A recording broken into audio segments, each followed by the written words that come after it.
It was a disturbing issue we learned much more about last night following the Mass Supreme Judicial Court's ruling last month, which is forcing hundreds of violent sex offenders to be reclassified and taken off the public registry while their cases are being reheard. Here's what the head of the sex offender registry told me yesterday about how long it'll take to get that information available to the public again. Well, we're still in the process of analyzing that and looking at it, so we don't really know for sure. What's your best guess? Couple years. You heard that right, a couple of years. I was shocked too. So I posed the question about it to Governor Charlie Baker when he joined us on Boston Public Radio this afternoon. Here's what the governor had to say. Let's face it, we got an SJC decision here that we can choose to like or dislike, but we have to comply with. And so one of the things we said to Kevin was, you should hire some additional hearing officers so you can move this as quickly as possible. The other thing he said, which I think is also important, is they're going to start with the people that they're most concerned about and work their way down the list from the top, working it down like that. A spokesperson from the Public Safety Department also spoke to us today. He gave us a statement which reads as follows. We have approved the hiring of 3 additional hearing officers, but this is not likely enough to cope with the additional caseload. Yes, the 2-year estimate does factor in these hires. The discussion about resources is ongoing. We're going to work cooperatively with the legislature to identify the right level of funding to deal with the added caseload. Joining me now to talk more about this are Larnie Levy. She's from the Committee for Public Counsel Services, which brought the case to the SJC, challenging how sex offenders are classified. Good to meet you.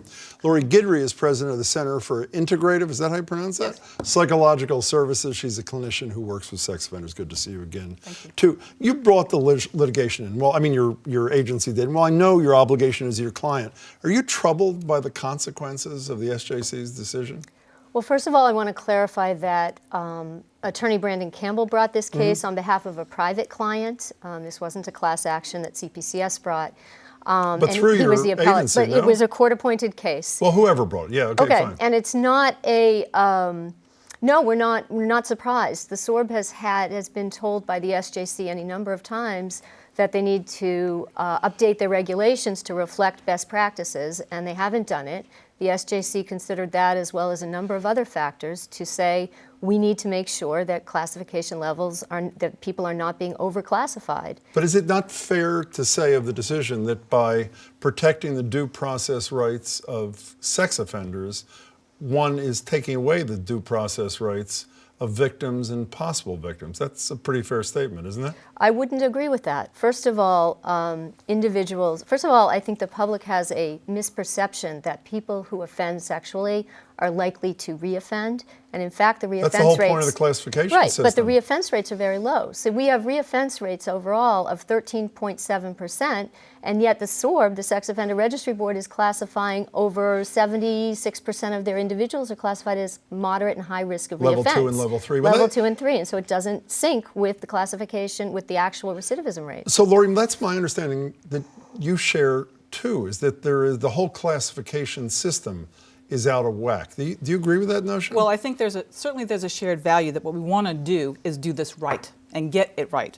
Because making a mistake in either direction, overclassifying or underclassifying, is a problem. So in order to do it right, we need to be applying best practices, the kinds of practices to assess risk in sex offenders that's supported in the current research that we have today. What I think that all means from both of you is this whole classification system, even with the higher standard of proof, is screwed up, because what we're told in the public is if you're moderate, you're level 2, moderate risk of reoffending, level 3, high risk of reoffending, and you guys are suggesting that even if you're a 2 or a 3, your risk of reoffending, despite what we're told, is quite modest, yes? Well, there's 2 points to that. Is that correct? That's a correct statement, right? Okay. I would agree with that. The risk of recidivism, as Larnie said, is low. The problem with the way we're leveling people is that we're not using the best practices that we have. What does that mean? Well, it means that when we're assessing them, we're not using psychological measures, tested and validated measures that help us know when we're doing it accurately and validly. So you don't even think this litigation went far enough? Either of you think it went far enough? Well, you're content that the higher standard provides greater due process, constitutionally mandated due process for these perpetrators. Your view is that doesn't really go far enough, because even with the new standards, you're worried they're going to be overclassified and declared a risk greater than they actually are. That's correct. It's a step in the right direction, but it's not curative. And we should say, even though last night the head of the registry said it is true that up to somewhere in the neighborhood of 500 people will be off the public rolls for as much as 2 years. The governor said today they'll try to do them in the order of the severity of the offense. And also, my understanding is law enforcement people will still have this information, right? Okay, so what do you say? You're a survivor of I am. sexual abuse. What As well as an expert in the field. I know you are. So what do you say to a victim who, and I was told last night they're calling all the victims of these crimes. These are convictions. These are not cases that are pending while they're reclassification. What do you say to one of these people who was terrorized by somebody once, had to go through a trial, thought that the person was classified so that at least they'd know what's going on? What do you say to them? I think I'd step back a step and say that the practice of registration notification does give the public a false sense of security. As well intended as it is, it actually doesn't keep the public safe. And that the people I'll tell you what my response to that would be. I'll take this rather than nothing, which is now what I'm currently getting. Right, but and I would say, I want better. I want more for survivors. I want more for the safety of the community. And I want us to do a practice in leveling people that is accurate and valid. But now I have nothing.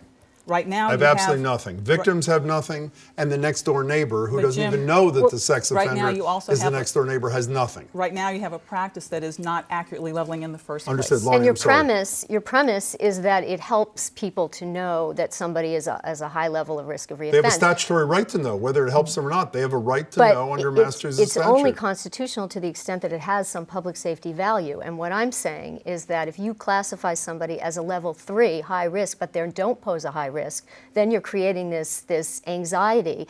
And then because the classification, because the reoffense rates are so low, that you are actually creating this hysteria that is not warranted So by the statistics. is more More litigation people- coming that's going to challenge the sort of the foundation of this whole thing? To the extent that the SORB's classification levels don't reflect people's actual risks, I would suggest that is a possibility. Laurie strong. and Lori, thank you so much Thank for your you. time. I really Thank you. appreciate it. Good to see you both.